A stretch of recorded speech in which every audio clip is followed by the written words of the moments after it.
ਏਕ ਓੰਕਾਰ ਸਤਨਾਮ ਕਰਤਾ ਪੁਰਖ ਨਿਰਭਉ ਨਿਰਵੈਰ ਅਕਾਲ ਮੂਰਤ ਅਜੂਨੀ ਸਹਿਭੰਗ ਗੁਰ ਪ੍ਰਸਾਦ।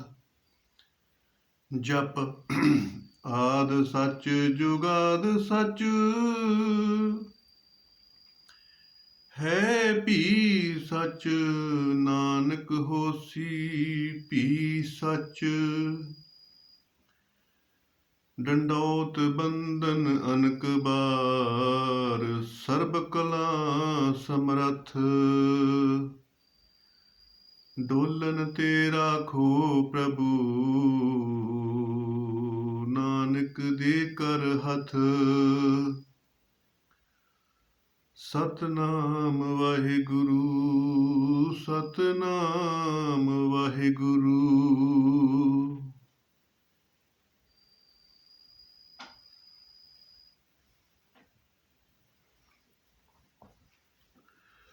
ਸਾਧ ਸੰਗਤ, ਪਰਮੇਸ਼ਰ ਪ੍ਰਮਾਤਮਾ ਜੀ ਨੇ ਮਨੁੱਖਾ ਦੇਹੀ ਦੇ ਵਿੱਚ ਭਾਈ ਉਪਦੇਸ਼ ਦਿੱਤਾ ਕਿ ਪਰਮਾਤਮਾ ਦੀ ਪ੍ਰਾਪਤੀ ਕਰਨੀ ਹੈ, ਸੰਸਾਰ ਦੀ ਨਿਵਰਤੀ ਕਰਨੀ ਹੈ।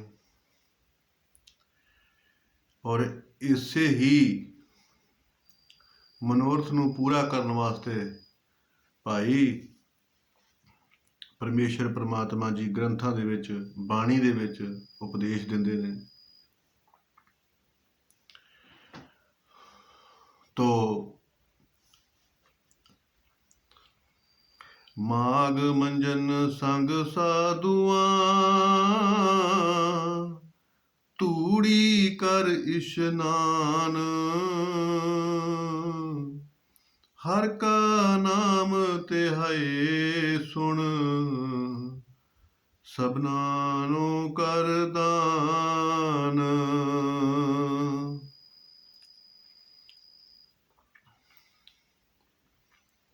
ਪਰਮੇਸ਼ਰ ਪ੍ਰਮਾਤਮਾ ਜੀ ਉਪਦੇਸ਼ ਕਰਦੇ ਨੇ ਭਾਈ ਕਿ ਧੂੜੀ ਕਰ ਇਸ਼ਨਾਨ। ਜਿਸ ਤਰ੍ਹਾਂ ਮਾਘ ਦੇ ਮਹੀਨੇ ਦੇ ਵਿੱਚ ਇਸ਼ਨਾਨ ਦੀ ਬਹੁਤ ਵੱਡੀ ਮਹੱਤਤਾ ਮੰਨੀ ਜਾਂਦੀ ਹੈ। ਔਰ ਹਿੰਦੂ ਧਰਮ ਦੇ ਵਿੱਚ ਪ੍ਰਾਗਰਾਜ ਦੇ ਵਿੱਚ ਜਿੱਥੇ ਤ੍ਰਿਵੈਣੀ ਸੰਗਮ ਆ, ਜਮਨਾ, ਗੰਗਾ ਤੇ ਗੁਪਤ ਸਰਸਵਤੀ, ਇਹ ਤਿੰਨਾਂ ਦਾ ਸੰਗਮ ਹੁੰਦਾ। ਤੇ ਉੱਥੇ ਭਾਈ ਮਾਘ ਮਹੀਨੇ ਦੇ ਵਿੱਚ ਇਸ਼ਨਾਨ ਦੀ ਬਹੁਤ ਮਹੱਤਤਾ ਮੰਨੀ ਜਾਂਦੀ ਹੈ, ਦਾਨ ਦੀ ਬਹੁਤ ਮਹੱਤਤਾ ਮੰਨੀ ਜਾਂਦੀ ਹੈ।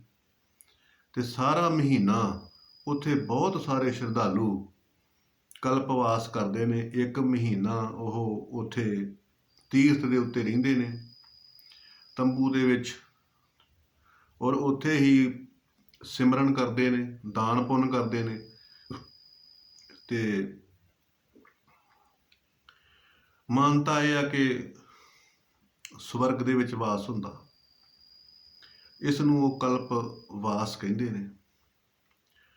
ਤੋ ਮਹਾਰਾਜ, ਗੁਰੂ ਮਹਾਰਾਜ ਉਪਦੇਸ਼ ਕਰਦੇ ਨੇ ਕਿ ਭਾਈ ਉੱਥੇ ਜਾ ਕੇ ਇਹ ਕਰਨਾ ਸਾਰਿਆਂ ਵਾਸਤੇ ਕਠਿਨ ਹੈ। ਇਸ ਕਰਕੇ ਇਸ਼ਨਾਨ ਤੇ ਸਰੋਵਰ ਦੇ ਵਿੱਚ ਜਾਂ ਵੇਈ ਦੇ ਵਿੱਚ ਚੁੱਭੀ ਲਾਓ ਤੇ ਉਹ ਇਸ਼ਨਾਨ ਹੋ ਜਾਂਦਾ। ਪਰ ਜਿਹੜਾ ਮੰਜਨ ਆ, ਇਹ ਜਿਵੇਂ ਦੰਤ ਮੰਜਨ ਹੁੰਦਾ, ਜਿਵੇਂ ਇਹ ਮਾਂਜ ਕੇ ਪਿਛਲੇ ਸਮਿਆਂ ਦੇ ਵਿੱਚ ਜਿਸ ਤਰ੍ਹਾਂ ਮਿੱਟੀ ਘੱਟੇ 'ਚ ਰਹਿਣਾ, ਪੈਰ ਖਰਾਬ ਹੋ ਜਾਣੇ, ਫਿਰ ਝਾਵੇਂ ਦੇ ਨਾਲ ਪੈਰ ਕੂਜਣੇ। ਤੋ ਇਸ ਕਰਕੇ ਮਹਾਰਾਜ ਕਹਿੰਦੇ ਕਿ ਮਾਗ ਮੰਜਨ ਸੰਗ ਸਾਧੂਆਂ, ਚੰਗੀ ਸੰਗਤ ਕਰਨੀ ਔਰ ਚੰਗੀ ਸੰਗਤ ਦੇ ਵਿੱਚੋਂ ਚੰਗੀ ਸਿੱਖਿਆ ਲੈਣੀ। ਤੇ ਭਾਈ ਸਭ ਤੋਂ ਪਹਿਲੋਂ ਮਨ ਮੈਲਾ ਨਹੀਂ ਹੁੰਦਾ, ਸਭ ਤੋਂ ਪਹਿਲੋਂ ਦ੍ਰਿਸ਼ਟੀ ਮੈਲੀ ਹੁੰਦੀ ਹੈ। ਤੇ ਦ੍ਰਿਸ਼ਟੀ ਦੋਸ਼ ਜਿਹੜਾ ਇਹ ਜੀਵਨ ਦੇ ਵਿੱਚ ਪਰਮੇਸ਼ਰ ਪ੍ਰਮਾਤਮਾ ਜੀ ਤੋਂ ਦੂਰ ਕਰਦਾ। ਜਿਵੇਂ ਹੁਣ ਹੱਥ ਦੇ ਵਿੱਚ ਫੀਮ ਦਾ ਗੋਲਾ, ਔਰ ਉਹਦਾ ਕੋਈ ਨੁਕਸਾਨ ਨਹੀਂ। ਤੇ ਜੇਕਰ ਕੋਈ ਮੂੰਹ ਦੇ ਵਿੱਚ ਪਾ ਲਵੇ ਤੇ ਫਿਰ ਵੀ ਜੇ ਉਹਨੂੰ ਚੇਤਾ ਆ ਜਾਵੇ ਵੀ ਨਹੀਂ ਖਾਣ ਵਾਲੀ ਚੀਜ਼, ਉਹ ਬਾਹਰ ਨੂੰ ਸਿੱਟ ਦੇਵੇ ਤੇ ਕੁਰਲਾ ਕਰ ਲਵੇ ਤੇ ਫਿਰ ਵੀ ਉਹਦੀ ਕੋਈ ਹਾਨੀ ਨਹੀਂ। ਪਰ ਜੇਕਰ ਕੋਈ ਮੂੰਹ ਦੇ ਵਿੱਚੋਂ ਵੀ ਪਾਣੀ ਦੇ ਨਾਲ ਪੇਟ ਦੇ ਵਿੱਚ ਨਿਗਲ ਲਵੇ ਤੇ ਫਿਰ ਭਾਈ ਉਹ ਸੁਤੰਤਰ ਆ, ਫਿਰ ਉਹ ਆਪਣਾ ਸਰੀਰ ਦੇ ਉੱਤੇ ਨੁਕਸਾਨ ਕਰੂਗਾ ਤੇ ਫਿਰ ਉਹਦੇ ਤੇ ਕੋਈ ਵੀ ਬਚਾਅ ਨਹੀਂ ਹੋ ਸਕਦਾ। ਇਸ ਕਰਕੇ ਜਦੀ ਬਚਣਾ ਤੇ ਪੇਟ ਤੇ ਜਾਣ ਤੋਂ ਪਹਿਲਾਂ ਹੀ ਹੱਥਾਂ ਦੇ ਵਿੱਚੋਂ ਹੀ ਉਹਨੂੰ ਬਾਹਰ ਸਿੱਟ ਦਿਓ, ਤੇ ਜੇ ਮੂੰਹ ਦੇ ਵਿੱਚ ਤੇ ਮੂੰਹ ਚੋਂ ਹੀ ਬਾਹਰ ਸਿੱਟ ਦਿਓ, ਫਿਰ ਬਚਾਅ ਹੋ ਸਕਦਾ। ਇਸੇ ਕਰਕੇ ਹੀ ਮਹਾਰਾਜ ਕਹਿੰਦੇ ਨੇ ਕਿ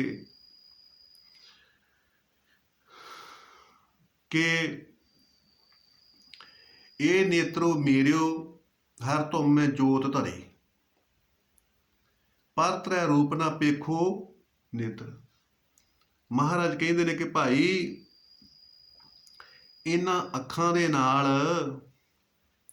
ਜਿਹੜਾ ਤੂੰ ਪਰਾਇਆ ਰੂਪ ਤੱਕਦਾ, ਪਰਾਈਆਂ ਇਸਤਰੀਆਂ ਤੱਕਦਾ, ਪਰਾਏ ਪੁਰਸ਼ ਤੱਕਦਾ, ਪਰਾਇਆ ਧਨ ਤੱਕਦਾ, ਪਰਾਈ ਜਾਇਦਾਦ ਤੱਕਦਾ, ਇਹਦੇ ਨਾਲ ਭਾਈ ਦ੍ਰਿਸ਼ਟੀ ਦੋਸ਼ ਹੁੰਦਾ। ਔਰ ਇਸ ਦ੍ਰਿਸ਼ਟੀ ਦੋਸ਼ ਦੇ ਨਾਲ ਪਰਮਾਤਮਾ ਨਾਰਾਜ਼ ਹੁੰਦਾ ਤੇ ਤੈਨੂੰ ਸਜ਼ਾ ਮਿਲੇਗੀ। ਦ੍ਰਿਸ਼ਟੀ ਦੋਸ਼ ਹੋਵੇਗਾ। ਔਰ ਇਹੋ ਹੀ ਦ੍ਰਿਸ਼ਟੀ ਦੋਸ਼ ਦੇ ਨਾਲ, ਪਰਾਇਆ ਰੂਪ ਦੇਖਣ ਦੇ ਨਾਲ ਭਾਈ ਦ੍ਰਿਸ਼ਟੀ ਮੈਲੀ ਹੁੰਦੀ ਆ, ਤੇ ਦ੍ਰਿਸ਼ਟੀ ਮੈਲੀ ਹੋਣ ਦੇ ਨਾਲ ਮਸਾਨਾਂ ਦੇ ਵਿੱਚ ਗਰਮੀ ਪੈਂਦੀ ਹੈ, ਤੇ ਮਸਾਨਾਂ ਦੇ ਵਿੱਚ ਗਰਮੀ ਪੈ ਕੇ ਤੇ ਮਣੀ ਪਤਲੀ ਹੁੰਦੀ ਹੈ, ਇਹਦਾ ਗ੍ਰਸਤ ਵੀ ਨਰਕ ਬਣ ਜਾਂਦਾ। ਤੋ ਮਹਾਰਾਜ ਕਹਿੰਦੇ ਨੇ ਕਿ ਭਾਈ ਇਹਨਾਂ ਗਿਆਨ ਇੰਦਰੀਆਂ ਦੇ ਉੱਤੇ ਸੰਜਮ ਰੱਖ, ਕਿਸੇ ਵੀ ਪਰਾਈ ਚੀਜ਼ ਨੂੰ ਨਾ ਦੇਖ, ਕਿਸੇ ਦੀ ਇਮਾਨਤ ਦੇ ਉੱਤੇ ਖਿਆਨਤ ਨਾ ਕਰ। ਜੋ ਵੀ ਦੇਖੇਗਾ ਉਹੀ ਮੈਨੂੰ ਮਿਲ ਜਾਏ, ਜੋ ਵੀ ਦੇਖੇਗਾ ਉਹੀ ਮੈਨੂੰ ਮਿਲ ਜਾਏ, ਇਹ ਵੱਡਾ ਔਗਣ ਆ। ਇਹਦੇ ਤੋਂ ਬਚਣਾ ਤੇ ਬਾਰ-ਬਾਰ ਅਭਿਆਸ ਕਰਕੇ, ਸਤਸੰਗ ਕਰਕੇ, ਮਾਗ ਮੰਜਨ ਸੰਗ ਸਾਧੂਆਂ, ਮਹਾਂਪੁਰਖਾਂ ਦੀ ਸੰਗਤ ਕਰਕੇ ਤੇ ਭਾਈ ਇਸ ਦੁਰਗੁਣ ਤੋਂ ਬਚਣਾ। ਆਪਣੇ ਨੇਤਰਾਂ ਨੂੰ ਪਵਿੱਤਰ ਰੱਖਣਾ, ਪਰਾਇਆ ਰੂਪ ਨਹੀਂ ਤੱਕਣਾ, ਨੀਵੀਂ ਪਾ ਕੇ ਰਹਿਣਾ, ਨਿਵੇ ਸੋ ਗੌਰਾ ਹੋਏ, ਨਿਮਰਤਾ ਦੇ ਰਹਿਣਾ, ਸੰਜਮ ਦੇ ਨਾਲ ਰਹਿਣਾ, ਤੇ ਇਹਦੇ ਨਾਲ ਤੇਰੇ ਨੇਤਰ ਪਵਿੱਤਰ ਹੋਣਗੇ। ਪਵਿੱਤਰ ਹੋਣਗੇ ਤੇ ਖਿਆਲ ਵੀ ਪਵਿੱਤਰ ਹੋਣਗੇ, ਤੇ ਪਵਿੱਤਰ ਖਿਆਲ ਹੋਣਗੇ ਤੇ ਪਰਮਾਤਮਾ ਦੀ ਪ੍ਰਸੰਨਤਾ ਮਿਲੇਗੀ, ਤੇ ਭਾਈ ਗ੍ਰਸਤ ਸੰਸਾਰ ਵੀ ਤੇਰਾ ਸਵਰਗ ਬਣ ਜਾਏਗਾ, ਔਰ ਹਰੇਕ ਪਾਸਿਓਂ ਪਰਮਾਤਮਾ ਜੀ ਦੀ ਪ੍ਰਸੰਨਤਾ ਪ੍ਰਾਪਤ ਹੋਵੇਗੀ। ਤੋ ਇਸ ਕਰਕੇ ਮਹਾਰਾਜ ਕਹਿੰਦੇ ਨੇ ਕਿ ਉਹ ਇਸ਼ਨਾਨ ਜਿਹੜਾ ਉਹ ਤਾਂ ਹੀ ਸਫਲ ਆ ਜੇਕਰ ਤੂੰ ਨੇਤਰਾਂ ਦਾ ਮੰਜਨ ਕਰੇ, ਨੇਤਰਾਂ ਦ੍ਰਿਸ਼ਟੀ ਤੂੰ ਆਪਣੀ ਨੂੰ ਪਵਿੱਤਰ ਕਰੇ, ਤੇ ਭਾਈ ਤਾਂ ਹੀ ਤੇਰਾ ਇਸ਼ਨਾਨ ਆ। ਧੂੜੀ ਕਰ ਇਸ਼ਨਾਨ, ਤੋ ਸਮਝ ਲਈ ਕਿ ਤਾਂ ਹੀ ਤੇਰਾ ਜਿਹੜਾ ਤੀਰਥਾਂ ਤੇ ਜਾ ਕੇ ਇਸ਼ਨਾਨ ਕਰਨਾ, ਮਹਾਂਪੁਰਖਾਂ ਦੀ ਧੂੜੀ ਨੂੰ ਪ੍ਰਾਪਤ ਕਰਨਾ, ਉਹ ਤੇਰਾ ਪ੍ਰਵਾਨ ਆ। ਜੇ ਤੇਰੇ ਨੇਤਰ ਪ੍ਰਵਾਨ ਆ, ਜੇ ਤੇਰੇ ਨੇਤਰਾਂ ਦੀ ਦ੍ਰਿਸ਼ਟੀ ਪਵਿੱਤਰ ਆ, ਮੰਜਨ ਕਰ ਲਿਆ, ਮੈਲੀ ਦ੍ਰਿਸ਼ਟੀ ਦੂਰ ਕਰ ਲਈ ਆ, ਤਾਂ ਫਿਰ ਮਹਾਰਾਜ ਕਹਿੰਦੇ ਆ ਕਿ ਤੂੰ ਧੂੜੀ ਦਾ ਇਸ਼ਨਾਨ ਕਰ ਲਿਆ। ਤੋ ਹਰ ਕਾ ਨਾਮ ਤੇ ਆਏ ਸੁਣ, ਸਭਨਾਂ ਨੂੰ ਕਰ ਦਾਨ। ਤੋ ਪਰਮਾਤਮਾ ਦੀ ਮਹਿਮਾ, ਪਰਮਾਤਮਾ ਦੇ ਗੁਣ ਇਹ ਗਾਉਣੇ ਆ, ਇਹ ਨਾਮ ਜਪਣਾ, ਕਿ ਪਵਿੱਤਰ ਰੱਖਣਾ, ਆਪਣੀ ਦ੍ਰਿਸ਼ਟੀ ਨੂੰ ਪਵਿੱਤਰ ਰੱਖਣਾ, ਪਰਮਾਤਮਾ ਦਾ ਨਾਮ ਜਪਣਾ, ਤੇ ਚੰਗੀ ਪ੍ਰੇਰਨਾ ਜਿਹੜੀ ਹੈਗੀ ਆ ਉਹ ਦੂਸਰਿਆਂ ਨੂੰ ਦੇਣੀ। ਇਹੋ ਹੀ ਦਾਨ ਆ। ਜਿਸ ਤਰ੍ਹਾਂ ਉੱਥੇ ਪ੍ਰਯਾਗਰਾਜ ਦੇ ਵਿੱਚ ਆ ਕੇ ਦਾਨ ਕਰਦੇ ਆ, ਇਸੇ ਤਰ੍ਹਾਂ ਹੀ ਮਹਾਰਾਜ ਕਹਿੰਦੇ ਨੇ ਕਿ ਭਾਈ ਤੂੰ ਵੀ ਉਸ ਪਰਮਾਤਮਾ ਨੂੰ ਧਿਆ, ਔਰ ਉਸ ਪ੍ਰਮਾਤਮਾ ਦੀ ਪ੍ਰਸੰਨਤਾ ਪ੍ਰਾਪਤ ਕਰ ਤੇ ਅੱਗੇ ਤੂੰ ਵੀ ਪ੍ਰਮਾਤਮਾ ਦੀ ਪ੍ਰਸੰਨਤਾ ਦੀ ਪ੍ਰੇਰਨਾ ਦੇ। ਇਹੋ ਹੀ ਦਾਨ ਆ। ਜਨਮ ਕਰਮ ਮਲ ਉਤਰੇ, ਮਨ ਤੇ ਜਾਏ ਗੁਮਾਨ। ਤੋ ਕਹਿੰਦੇ ਕਿ ਜਦੋਂ ਦਾ ਜਨਮ ਲਿਆ, ਨਿੰਦਿਆ ਚੁਗਲੀ, ਈਰਖਾ ਵਖੇਲੀ, ਰਾਗ ਦਵੇਸ਼ ਕਰਕੇ, ਦ੍ਰਿਸ਼ਟੀ ਦੋਸ਼ ਕਰਕੇ, ਬਗਾਨਾ ਰੂਪ ਤੱਕ ਕੇ ਜਿਹੜਾ ਭਾਈ ਤੇਰਾ ਮਨ ਮੈਲਾ ਹੋ ਗਿਆ ਸੀ ਨਾ, ਉਹ ਮੈਲ ਉਤਰ ਜਾਊਗੀ, ਮਨ ਪਵਿੱਤਰ ਹੋ ਜਾਏਗਾ, ਤੇਰੇ ਸੰਸਕਾਰ ਪਵਿੱਤਰ ਹੋ ਜਾਣਗੇ, ਤੇਰਾ ਭਾਵ ਪਵਿੱਤਰ ਹੋ ਜਾਏਗਾ, ਤੇ ਮਨ ਦੇ ਉੱਤੇ ਜਿਹੜਾ ਗਮ ਸੀ, ਭੈ ਸੀ, ਉਹ ਸਾਰਾ ਦੂਰ ਹੋ ਜਾਏਗਾ ਤੇ ਮਨ ਤੇਰਾ ਹਲਕਾ ਹੋ ਜਾਏਗਾ, ਤੇਰੀ ਆਤਮਾ ਹਲਕੀ ਹੋ ਜਾਏਗੀ, ਸੁਖੀ ਹੋ ਜਾਏਗੀ। तो काम क्रोध ना मोहिए, बिन से लोभ सुआन। ਕਾਮ ਤੇ ਕ੍ਰੋਧ, ਮਹਾਰਾਜ ਉਪਦੇਸ਼ ਕਰਦੇ ਨੇ ਕਿ ਭਾਈ ਇਹ ਜਿਹੜਾ ਕਾਮ ਹੁੰਦਾ ਨਾ, ਇਹ ਬੁਰਾ ਨਹੀਂ ਹੁੰਦਾ, ਇਹ ਕਾਮ ਰਸ ਆ, ਔਰ ਇਹਦਾ ਸਦ ਉਪਯੋਗ ਕਰਨਾ, ਜੋਗੀ ਬਣ ਕੇ ਇਹਦਾ ਰਸ ਲੈਣਾ, ਭੋਗੀ ਬਣ ਕੇ ਰਸ ਨਹੀਂ ਲੈਣਾ। ਸਰੀਰ ਦੇ ਵਿੱਚ ਸਭ ਤੋਂ ਜਿਹੜੀ ਜ਼ਿਆਦਾ ਕੀਮਤੀ ਵਸਤੂ ਆ, ਉਹ ਇਹੋ ਹੀ ਆ, ਸਰੀਰ ਦੀ ਮਣੀ।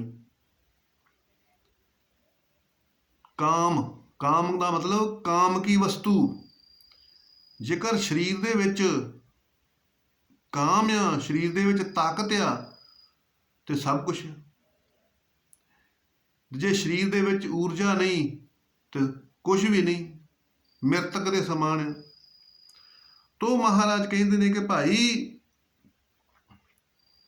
ਇਹ ਪਰਮਾਤਮਾ ਦੀ ਦਾਤ ਆ, ਇਹਦਾ ਸਦ ਉਪਯੋਗ ਕਰਨਾ ਨਿਤਾਂਤ, ਇਹਦਾ ਮਰਿਆਦਾ ਪੂਰਵਕ ਪਰਮਾਤਮਾ ਦੇ ਨਿਯਮਾਂ ਦੇ ਮੁਤਾਬਕ ਇਹਦਾ ਰਸ ਲੈਣਾ, ਨਾ ਕਿ ਮੋਹ ਕਰਕੇ ਇਹਦੇ ਪਿੱਛੇ ਹਲਕੇ ਕੁੱਤੇ ਵਾਂਗੂ ਲੱਗ ਜਾਣਾ। ਤੋ ਮਹਾਰਾਜ ਕਹਿੰਦੇ ਬਿਨ ਸੇ ਲੋਭ ਸੁਆਨ। ਜਿਹੜਾ ਕੁੱਤਾ ਹੁੰਦਾ, ਉਹ ਜਦੋਂ ਹਲਕ ਜਾਂਦਾ ਤੇ ਫਿਰ ਉਹਨੂੰ ਕੋਈ ਵੀ ਮਰਿਆਦਾ ਨਹੀਂ ਰਹਿੰਦੀ, ਫਿਰ ਉਹਨੂੰ ਕੋਈ ਪਤਾ ਨਹੀਂ ਲੱਗਦਾ ਕਿ ਕਿਹਨੂੰ ਵੱਢਣਾ ਕਿਹਨੂੰ ਨਹੀਂ ਵੱਢਣਾ। ਇਸੇ ਕਰਕੇ ਮਹਾਰਾਜ ਕਹਿੰਦੇ ਆ ਕਿ ਜਿਹੜਾ ਜੀਵ ਲੋਭ ਕਰਕੇ ਵਿਸ਼ੇ ਵਿਕਾਰ ਕਰਦਾ, ਉਹ ਕੁੱਤੇ ਵਾਂਗੂ ਹੁੰਦਾ, ਉਹ ਦੁੱਖ ਪਾਉਂਦਾ। ਇਸ ਕਰਕੇ ਪ੍ਰਮਾਤਮਾ ਜੀ ਦਾ ਨਾਮ ਜਪਣ ਵਾਲਾ ਜਿਹੜਾ ਸੇਵਕ ਆ, ਉਹਦੇ ਅੰਦਰੋਂ ਇਹ ਜਿਹੜਾ ਲੋਭ ਹੁੰਦਾ ਇਹ ਦੂਰ ਹੋ ਜਾਂਦਾ, ਔਰ ਸ਼ਾਂਤਮਈ ਤਰੀਕੇ ਦੇ ਨਾਲ, ਸਹਿਜ ਅਵਸਥਾ ਦੇ ਨਾਲ ਉਹ ਭਾਈ ਕਾਮ ਕ੍ਰੋਧ ਨੂੰ ਜੀਵਨ ਦਾ ਸ਼ਿੰਗਾਰ ਬਣਾਉਂਦਾ, ਔਰ ਸੰਸਾਰ ਦੇ ਵਿੱਚ ਪਰਮਾਤਮਾ ਦੀ ਸੇਵਾ ਵੀ ਕਰਦਾ, ਸੰਗਤ ਦੀ ਸੇਵਾ ਵੀ ਕਰਦਾ, ਤੇ ਆਪਣੇ ਸਰੀਰ ਦੇ ਵਿੱਚ ਜੋ ਪਰਮਾਤਮਾ ਗ੍ਰਸਤ ਸੁਖ, ਉਹਦਾ ਆਨੰਦ ਵੀ ਉਹ ਪ੍ਰਾਪਤ ਕਰਦਾ। ਤੋ ਮਹਾਰਾਜ ਕਹਿੰਦੇ ਕਿ ਉਹਦੇ ਅੰਦਰ ਜਿਹੜਾ ਲੋਭ ਸੀ ਉਹ ਨਿਵਰਤ ਹੋ ਗਿਆ। ਤੋ ਪਰਮਾਤਮਾ ਨੂੰ ਲੋਭ ਪ੍ਰਵਾਨ ਨਹੀਂ, ਕਿਉਂਕਿ ਬੈਠਤ 12 ਚਲਤ 18 ਸੋਵਤ ਬੀਤੇ 30, ਮੈਥਨ ਮੇ 64 ਬੀਤੇ ਕਿਉਂ ਨਾ ਭਜੇ ਜਗਦੀਸ਼। ਬੈਠਿਆਂ 12 ਸਵਾਸ ਖਪਤ ਹੁੰਦੇ ਆ 1 ਮਿੰਟ ਦੇ ਵਿੱਚ, ਤੁਰੇ ਫਿਰਦਿਆਂ 18 ਸਵਾਸ ਖਪਤ ਹੁੰਦੇ 1 ਮਿੰਟ ਦੇ ਵਿੱਚ, ਤੇ ਸੁੱਤਿਆਂ 30 ਸਵਾਸ, ਤੇ ਭੋਗ ਦੇ ਵਿੱਚ ਵਿਸ਼ੇ ਵਿਕਾਰ ਦੇ ਵਿੱਚ 64 ਸਵਾਸ 1 ਮਿੰਟ ਦੇ ਵਿੱਚ ਖਪਤ ਹੁੰਦੇ। ਤੋ ਮਹਾਰਾਜ ਕਹਿੰਦੇ ਕਿ ਪਰਮਾਤਮਾ ਦਾ ਪਿਆਰਾ ਜਿਹੜਾ, ਉਹਦੇ ਅੰਦਰੋਂ ਜਿਹੜਾ ਲੋਭ ਹੁੰਦਾ ਉਹ ਦੂਰ ਹੋ ਜਾਂਦਾ, ਤੇ ਉਹ ਸਹਿਜ ਭਾਵ ਦੇ ਨਾਲ ਕਾਮ ਰਸ ਪ੍ਰਾਪਤ ਕਰਦਾ, ਨਾ ਕਿ ਮੋਹ ਕਰਕੇ ਉਹ ਜਕੜਿਆ ਜਾਂਦਾ, ਆਪਣੇ ਦਾਇਤ ਨੂੰ ਨਹੀਂ ਉਹ ਭੁੱਲਦਾ। ਇਸੇ ਨੂੰ ਹੀ ਮਹਾਰਾਜ ਕਹਿੰਦੇ ਨੇ ਕਿ ਜਿਹੜੇ ਤਿੰਨ ਨਦੀਆਂ, ਜਿੱਦਾਂ ਸੰਗਮ ਤਿੰਨਾਂ ਨਦੀਆਂ ਦਾ, ਇਹ ਤਿੰਨ ਨਦੀਆਂ ਕੀ ਆ? ਇਹ ਏੜਾ, ਪਿੰਗਲਾ ਤੇ ਸੁਸ਼ਮਨਾ। ਖੱਬੀ ਨਾਸਕਾ ਏੜਾ, ਸੱਜੀ ਨਾਸਕਾ ਪਿੰਗਲਾ ਤੇ ਜਿਹੜੀ ਸੁਸ਼ਮਨਾ ਹੈਗੀ ਇਹ ਮੱਥੇ 'ਚ। ਇਹ ਤਿੰਨੇ ਨੜੀਆਂ ਇਹ ਮੱਥੇ ਦੇ ਵਿੱਚ ਆਣ ਕੇ ਇਕੱਠੀਆਂ ਹੁੰਦੀਆਂ, 10ਵੇਂ ਦੀਵਾਰ ਦੇ ਵਿੱਚ ਇਕੱਠੀਆਂ ਹੁੰਦੀਆਂ, ਔਰ ਇੱਥੇ ਹੀ ਧਿਆਨ ਲਾਉਣ ਦੇ ਨਾਲ ਮਤੀ ਪ੍ਰਗਟ ਹੁੰਦੀ ਹੈ। ਮਤ ਵਿੱਚ ਰਤਨ ਜਵਾਹਰ ਮਾਣਿਕ ਤੋਂ ਇੱਥੋਂ ਹੀ ਗਿਆਨ ਪ੍ਰਾਪਤ ਹੁੰਦਾ, ਮਤੀ ਦੇ ਵਿੱਚੋਂ ਹੀ ਗਿਆਨ ਪ੍ਰਾਪਤ ਹੁੰਦਾ। ਤੇ ਸੋਹਣਾ ਗਿਆਨ ਪ੍ਰਾਪਤ ਕਰਕੇ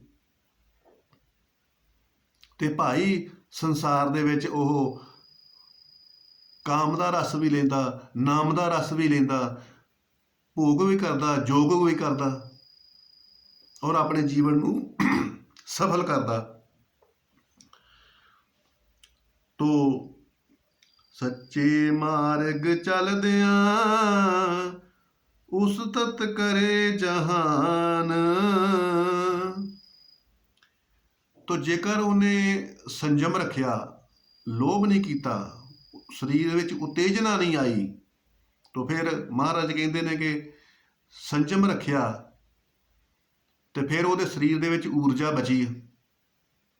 ਜੇ ਊਰਜਾ ਬਚੀ ਆ ਤੇ ਬਚੀ ਹੋਈ ਊਰਜਾ ਦੇ ਨਾਲ ਮਹਾਰਾਜ ਕਹਿੰਦੇ ਨੇ ਕਿ ਭਾਈ ਤੂੰ ਸੰਸਾਰ ਦੇ ਵਿੱਚ ਪਰਉਪਕਾਰ ਕਰ, ਦਇਆ ਕਰ, ਸੇਵਾ ਕਰ, ਪੁੰਨ ਕਰ, ਯਾਤਰਾ ਕਰ, ਚੰਗੇ ਕੰਮ ਕਰ, ਤਾਂ ਕਿ ਸੰਸਾਰ ਦੇ ਵਿੱਚ ਭਾਈ ਤੈਨੂੰ ਸਨਮਾਨ ਮਿਲੇਗਾ। ਉਸਤਤ ਕਰੂ ਜਹਾਨ। ਤੋ ਮਹਾਰਾਜ ਕਹਿੰਦੇ ਨੇ ਕਿ ਭਾਈ ਉਪਦੇਸ਼ ਇਹੀ ਆ ਕਿ ਸਰੀਰ ਦੀ ਤਾਕਤ ਜਿਹੜੀ ਹੈਗੀ ਆ, ਇਹਨੂੰ ਭਾਈ ਬਚਾ ਕੇ ਰੱਖ, ਇਹਦੇ ਤੋਂ ਚੰਗੇ ਕੰਮ ਲੈਣੇ ਆ। ਬਚਾਏਗਾ, ਸਰੀਰ ਵਿੱਚ ਊਰਜਾ ਹੋਵੇਗੀ, ਔਰ ਸੰਸਾਰ ਦੇ ਵਿੱਚ ਚੰਗੇ ਕੰਮ ਕਰੇਗਾ, ਸੇਵਾ ਕਰੇਗਾ, ਪਰਉਪਕਾਰ ਕਰੇਗਾ, ਭਲਾ ਕਰੇਗਾ, ਤੇ ਫਿਰ ਸੰਸਾਰ ਦੇ ਵਿੱਚ ਵਡਿਆਈ ਮਿਲੇਗੀ। ਸੱਚੇ ਮਾਰਗ ਚੱਲਦਿਆਂ ਉਸਤਤ ਕਰੇ ਜਹਾਨ। 68 ਤੀਰਥ ਸਗਲ ਪੁੰਨ ਜੀ ਦਇਆ ਪਰਵਾਨ। ਤੋ ਮਹਾਰਾਜ ਕਹਿੰਦੇ ਨੇ ਕਿ ਭਾਈ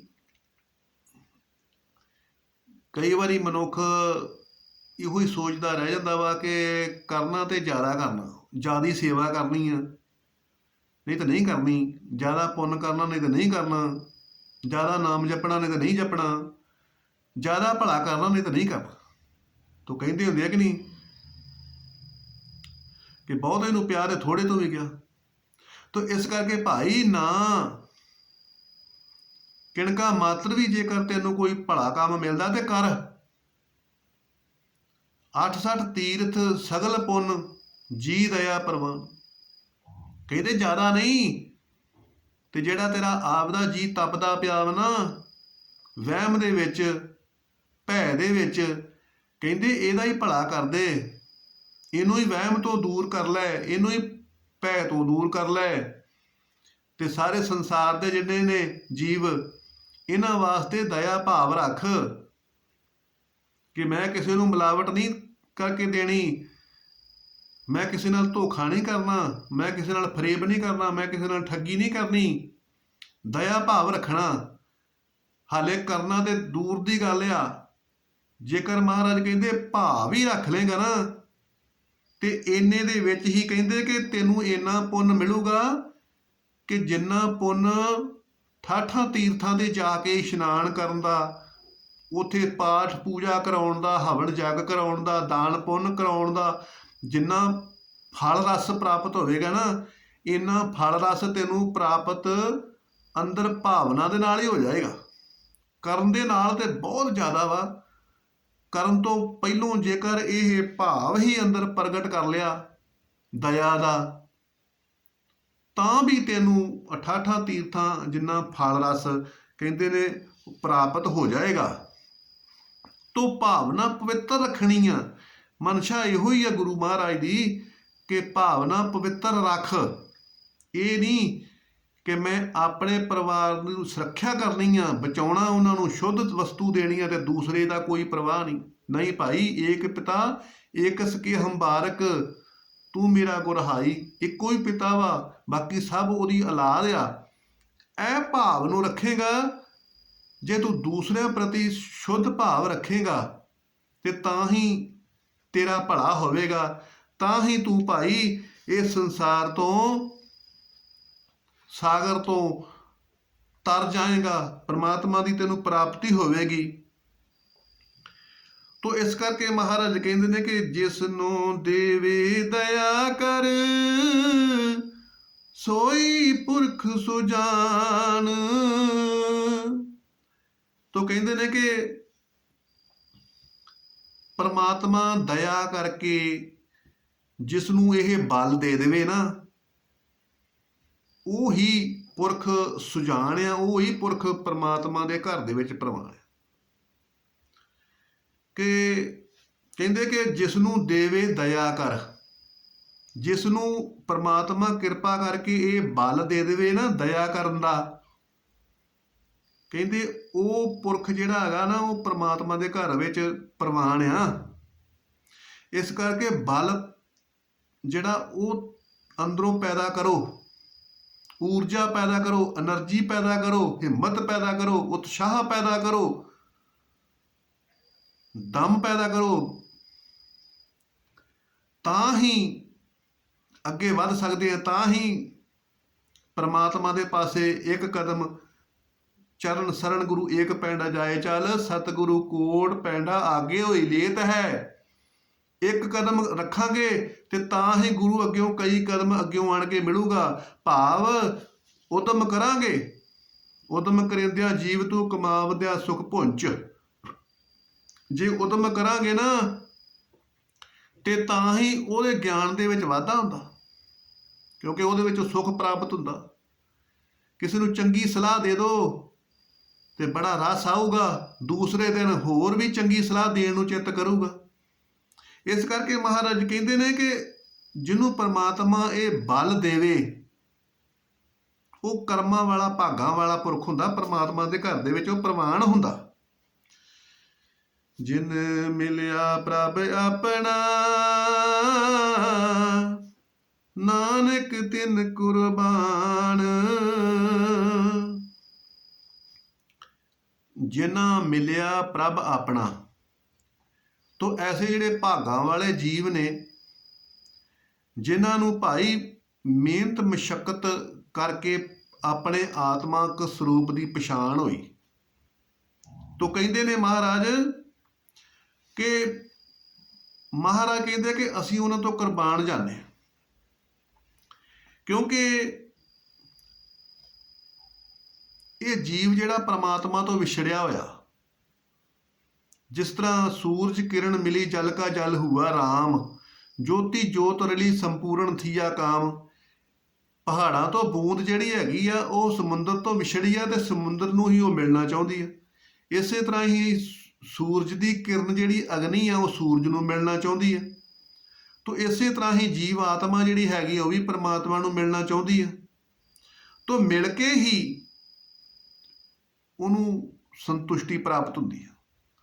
ਤੋ ਮਹਾਰਾਜ ਕਹਿੰਦੇ ਨੇ ਵਡਭਾਗੇ ਨੇ ਉਹ ਜੀਵ ਜਿਨ੍ਹਾਂ ਨੇ ਸਾਧਨਾ ਕੀਤੀ ਆ, ਸੇਵਾ ਕੀਤੀ ਆ, ਪਰਉਪਕਾਰ ਕੀਤਾ, ਪੁੰਨ ਕੀਤਾ ਤੇ ਉਹਨਾਂ ਨੂੰ ਬ੍ਰਹਮ ਗਿਆਨ ਹੋ ਗਿਆ। ਬ੍ਰਹਮ ਤੇ ਜਨ, ਜਨ ਤੇ ਪਾਰ ਬ੍ਰਹਮ, ਏਕੇ ਆਪ ਨਹੀਂ ਕੋਈ ਭ੍ਰਮ। ਉਹਨਾਂ ਦਾ ਭ੍ਰਮ ਮਿਟ ਗਿਆ ਤੇ ਮਨ ਤੂੰ ਜੋਤ ਸਰੂਪ ਹੈ ਆਪਣਾ ਮੂਲ ਪਛਾਣ। ਸਤ ਚਿੱਤ ਆਨੰਦ ਸਰੂਪ ਪਰਮਾਤਮਾ ਦੀ ਪ੍ਰਾਪਤੀ ਹੋ ਗਈ ਤੇ ਉਹਨਾਂ ਦੀ ਜੀਵ ਆਤਮਾ ਜਿਹੜੀ ਹੈਗੀ ਬ੍ਰਹਮ ਆਤਮਾ ਦੇ ਵਿੱਚ ਲੀਨ ਹੋ ਗਈ ਆ। ਤੋ ਮਹਾਰਾਜ ਕਹਿੰਦੇ ਨੇ ਕਿ ਭਾਈ ਉਹ ਵਡਭਾਗੇ ਨੇ, ਕਿਉਂਕਿ ਮਨੁੱਖ ਜਿਹੜਾ ਨਾ, ਪ੍ਰਾਣੀ ਤੂੰ ਆਇਓ ਲਾਹਾ ਲੈਣ, ਲੱਗਾ ਕਿਤ ਕੋ ਪਕੜੇ ਮੁਕਦੀ ਚੱਲੀ ਰਹਿਣ। ਤੂੰ ਇਹੋ ਕੁਛ ਹੀ ਲੈਣ ਆਇਆ ਸੀਗਾ, ਪ੍ਰਮਾਤਮਾ ਦੀ ਪ੍ਰਾਪਤੀ। ਤੋ ਜਿਸ ਵਖਰ ਕੋ ਲੈਣ ਤੂੰ ਆਇਆ, ਰਾਮ ਨਾਮ ਸੰਤਨ ਕਰ ਪਾਇਆ। ਜਿਸ ਵਖਰ ਨੂੰ, ਜਿਸ ਵਸਤੂ ਨੂੰ ਤੂੰ ਲੈਣ ਆਇਆ ਸੀ ਨਾ, ਉਸ ਵਸਤੂ ਨੂੰ, ਉਸ ਪ੍ਰਮਾਤਮਾ ਦੇ ਸਰੂਪ ਨੂੰ, ਜਿਹੜਾ ਖਾਲਸਾ ਮੇਰੋ ਰੂਪ ਹੈ ਖਾਸ, ਖਾਲਸੇ ਮੈਂ ਹੂੰ ਕਰੋ ਨਿਵਾਸ, ਜਿਸ ਨੂੰ ਮਹਾਰਾਜ ਕਹਿੰਦੇ ਨੇ ਕਿ ਉਹ ਮੇਰਾ ਖਾਸ ਰੂਪ ਆ। ਆਦ ਅੰਤ ਏਕੇ ਅਵਤਾਰਾ, ਸੋਈ ਗੁਰੂ ਸਮਝਿਓ ਹਮਾਰਾ। ਕਹਿੰਦੇ ਜਿਹੜੇ ਆਦ ਤੋਂ ਅੰਤ ਤੱਕ ਇੱਕੋ ਜਿਹਾ ਹੀ ਆ ਨਾ, ਅੰਤਰ ਬਾਹਰ ਏਕ ਰਸ ਜੋ ਚੇਤਨ ਭਰਪੂਰ, ਜਿਹੜਾ ਭਰਪੂਰ ਮਾਤਰਾ ਦੇ ਵਿੱਚ ਆ, ਕਿਤੇ ਥੋੜਾ ਨਹੀਂ ਕਿਤੇ ਜ਼ਿਆਦਾ ਨਹੀਂ, ਜਿਹੜਾ ਸਮ ਭਾਵ ਦੇ ਵਿੱਚ ਆ, ਇੱਕ ਰੂਪ ਦੇ ਵਿੱਚ ਆ, ਉਸ ਪਰਮਾਤਮਾ ਦੀ ਪ੍ਰਾਪਤੀ ਹੋ ਗਈ ਜੀਵ ਆਤਮਾ ਨੂੰ। ਤੇ ਉਹ ਜੀਵ ਆਤਮਾ ਜਿਹੜੀ ਹੈ ਨਾ, ਉਹ ਪੂਰਨ ਹੋ ਗਈ। ਤੇ ਫਿਰ ਮਹਾਰਾਜ ਕਹਿੰਦੇ ਨੇ ਕਿ ਐਸੇ ਬ੍ਰਹਮ ਗਿਆਨੀ ਨੂੰ ਪਰਮਾਤਮਾ ਦੀ ਪ੍ਰਾਪਤੀ ਹੋ ਗਈ, ਤੇ ਮੈਂ ਕੁਰਬਾਨ ਜਾਨਾ, ਮੈਂ ਬਲਿਹਾਰੇ ਜਾਨਾ, ਮੈਂ ਸ਼ਰਧਾ ਭਾਵ ਭੇਟਾ ਕਰਦਾ ਵਾਂ ਕਿ ਜਿਨ੍ਹਾਂ ਨੂੰ ਪਰਮਾਤਮਾ ਦੀ ਪ੍ਰਾਪਤੀ ਹੋ ਗਈ। ਤੋ ਮਾਗ ਸੁੱਚੇ ਸੇ ਕਾਢੀ ਹੈ, ਜਿਨ ਪੂਰਾ ਗੁਰੂ ਮਿਹਰਬਾਨ। ਤੋ ਭਾਈ ਮਾਘ ਦੇ ਮਹੀਨੇ ਦੇ ਵਿੱਚ ਉਹ ਹੀ ਸੁੱਚੇ ਨੇ ਜਿਨ੍ਹਾਂ ਨੇ ਇਹ ਘਾਲਣਾ ਘਾਲ ਕੇ ਤੇ ਇਸ ਕਾਰਜ ਨੂੰ ਨੇਪਰੇ ਚਾੜ ਦਿੱਤਾ, ਕਿਉਂਕਿ ਉਹਨਾਂ ਦੇ ਪਿੱਛੇ ਪੂਰੇ ਗੁਰੂ ਦਾ ਆਸ਼ੀਰਵਾਦ ਸੀ। ਇਸ ਕਰਕੇ ਭਾਈ ਮਾਘ ਦੇ ਮਹੀਨੇ ਦੇ ਵਿੱਚ ਉਹ ਹੀ ਜੀਵ ਸੁੱਚੇ ਨੇ ਜਿਨ੍ਹਾਂ ਨੇ ਗੁਰੂ ਦੀ ਸੇਵਾ ਕਰਕੇ, ਗੁਰੂ ਦੀ ਕਿਰਪਾ ਦੇ ਪਾਤਰ ਬਣ ਕੇ ਪਰਮਾਤਮਾ ਦੀ ਪ੍ਰਾਪਤੀ ਕੀਤੀ ਔਰ ਆਪਣਾ ਮਨੁੱਖਾ ਦੇਹੀ ਸਫਲ ਕਰ ਲਈ। ਤੋ ਉਹਨਾਂ ਦੇ ਵਾਸਤੇ ਸਦਾ ਪਰਮਾਤਮਾ ਅੰਗ ਸੰਗ ਹੋ ਗਿਆ। ਜੋ ਠਾकुर ਸਦਾ ਸਦਾ ਹਜੂਰੇ, ਤਾਂ ਕੂ ਅੰਦਾ ਜਾਣੇ ਦੂਰੇ। ਜਿਹਨੂੰ ਅਗਿਆਨੀ ਦੂਰ ਸਮਝਦਾ ਤੇ ਪਰਮੇਸ਼ਰ ਪਰਮਾਤਮਾ ਦੇ ਮਿਲਾਪ ਕਰਕੇ ਉਹਨੂੰ ਪਰਮਾਤਮਾ ਦਾ ਪਿਆਰਾ ਹਾਜ਼ਰ ਨਾਜ਼ਰ ਸਮਝਦਾ। ਤੋ ਭਾਈ ਇਸ ਮਨੁੱਖਾ ਦੇਹੀ ਦਾ ਲਾਹਾ ਲਵੋ ਤੇ ਅਕਾਲ ਪੁਰਖ ਵਾਹਿਗੁਰੂ ਪਰਮਾਤਮਾ ਜੀ ਦੀ ਪ੍ਰਾਪਤੀ ਵਾਸਤੇ ਸੇਵਾ ਕਰੋ, ਸਿਮਰਨ ਕਰੋ, ਦਇਆ ਕਰੋ, ਪਰਉਪਕਾਰ ਕਰੋ, ਭਲਾ ਕਰੋ ਤੇ ਆਪਣਾ ਜੀਵਨ ਸਫਲਾ ਕਰੋ ਤੇ ਲੋਕ ਸੁਖੀਏ ਪਰਲੋਕ ਸੁਹੇਲੇ।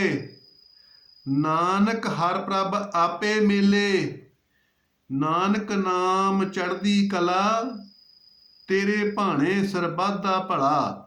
ਸਤਨਾਮ ਵਾਹਿਗੁਰੂ, ਸਤਨਾਮ ਵਾਹਿਗੁਰੂ।